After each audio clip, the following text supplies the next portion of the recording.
and to the brokenhearted ones. The Hebrew equivalent to the mayors and the professors and the priests had been hauled away, towns and villages decimated, the temple lost, worshipers left to lead themselves without the benefit of any clergy, hearts broken. Into this malaise, the prophet Ezekiel speaks these words in Ezekiel 36:26. I will give you a new heart. I will put a new spirit within you, and I will remove the heart of stone and give you a heart of flesh.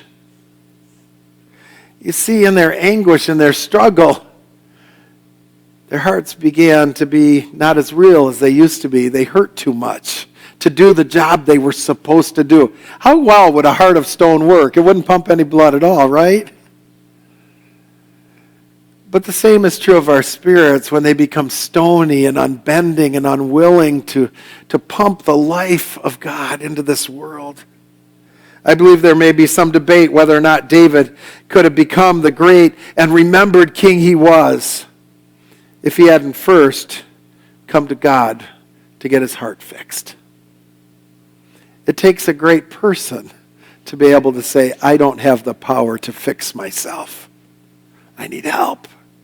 When David knelt and prayed, he had to admit the calamity that had become his life and how it grew out of his need, out of his neediness. The broken heart wasn't from his sin. The broken heart preceded his sin.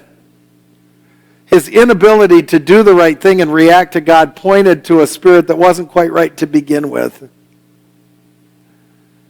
His actions were evident of his incompleteness, of his already broken heart. Though he had great victories and he was king, he still wasn't quite right somehow. His dependence on God's love and grace brought him healing. Heart surgery can be painful. Heart surgery, spirit surgery, soul surgery, life-giving love can be painful. When we have to respond to who we are and to look in the mirror in front of us and to admit who we are in front of God. But pain doesn't mean that we can't come to the other side better. In Marjorie Bianco's well-known children's book, The Velveteen Rabbit, the two main characters are speaking, the skin horse and the velveteen rabbit. If you can get past that, the rest of the story should be easy.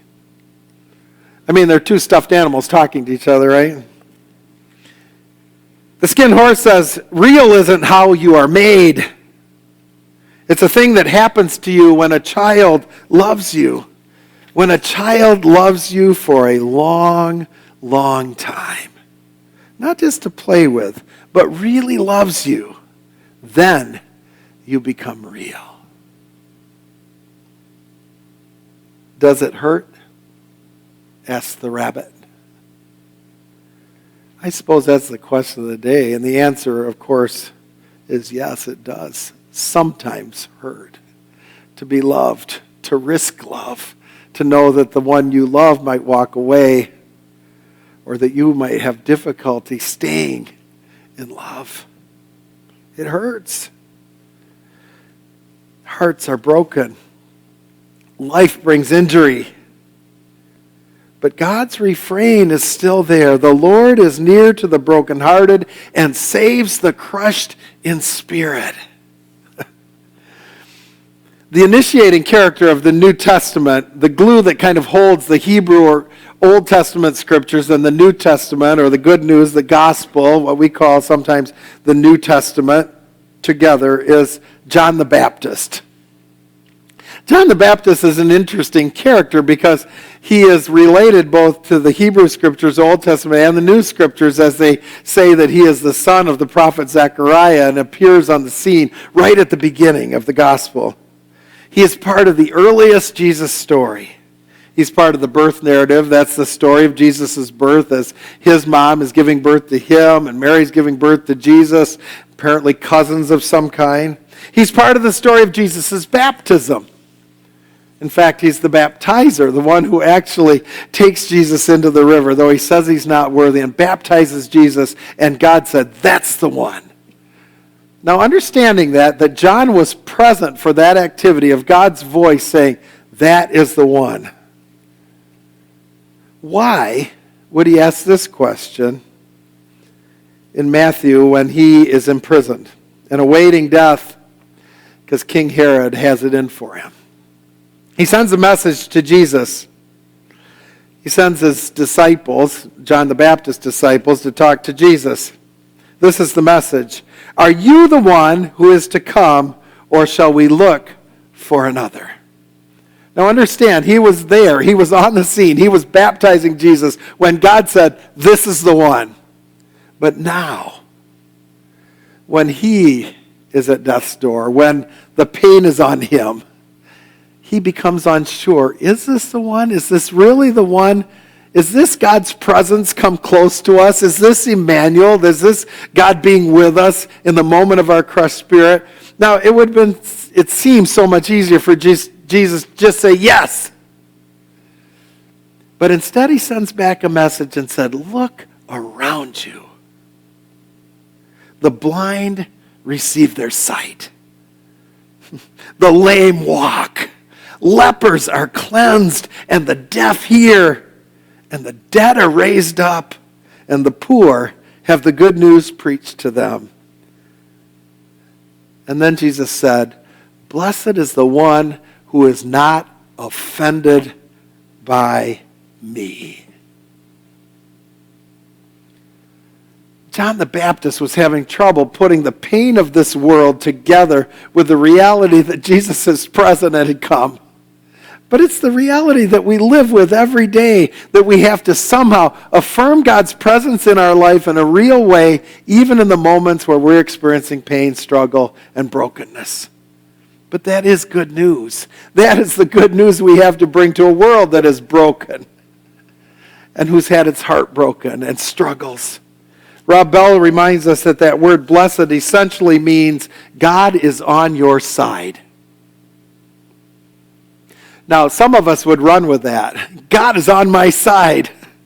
And point at somebody else and said, but not on yours, and not on yours, and not on yours. Because that's the way the game's played in the world. If God's on my side, then God can't possibly be on your side.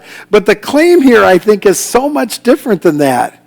Because remember the Beatitude, blessed are those, and then he goes through a whole list of cast out and cast under people and said, blessed. God is on the side of the poor. God is on the side of the grieving. God is on the side of the hurting, on those who are sick. But it also means God is on our side. That's the good news, that God doesn't have to put somebody outside in order to put us inside. That instead God is saying, I'm on all your sides. You're my children. I made you. Pastor Bell reminds us as well that Jesus shares a gospel that is, I love these words, shocking, provocative, revolutionary, subversive, counterintuitive. It comes to us in our moments of despair and failure, sin and weakness, losing and frustration, or the word of our day, brokenness. In the midst of our brokenness, Jesus says, you are blessed. God is on your side. God meets and blesses us in the middle of our mess. God comes to us in our hyssop moments, David might say. You know what hyssop is? That's the I didn't do well moment, where you're reminding yourself that you've sinned and fallen short of who God wanted you to be. But when we call, the Lord answers. Not by coming from some place far off, but by making God's own position known, that God is right there all the time. The Lord is near to the brokenhearted and saves the crushed in spirit. I suppose that means me and you. Let us pray. Our God, we thank you for coming to us in our need today, to reminding us that no matter how broken our spirits, you are present with us, that you love people with broken spirits. In fact, sometimes it's hard to get to us until we are broken enough that we acknowledge who you are and that we need you. We do sometimes feel crushed, though, God, by everything. by the politics and the economics and the relationships and the challenges of our life. Remind us you are near. Remind us who you are. Point out to us the witness of your presence, the lives being healed, people being changed, the acts of goodness and kindness in our midst. And help us to love as you have loved, by loving you and loving our neighbor. We ask these things in the name of Christ, who taught us to pray, saying, Our Father, who art in heaven, hallowed be thy name. Thy kingdom come, thy will be done, on earth as it is in heaven. Give us this day our daily bread, and forgive us our trespasses, as we forgive those who trespass against us. And lead us not into temptation, but deliver us from evil. For thine is the kingdom, and the power, and the glory forever. Amen.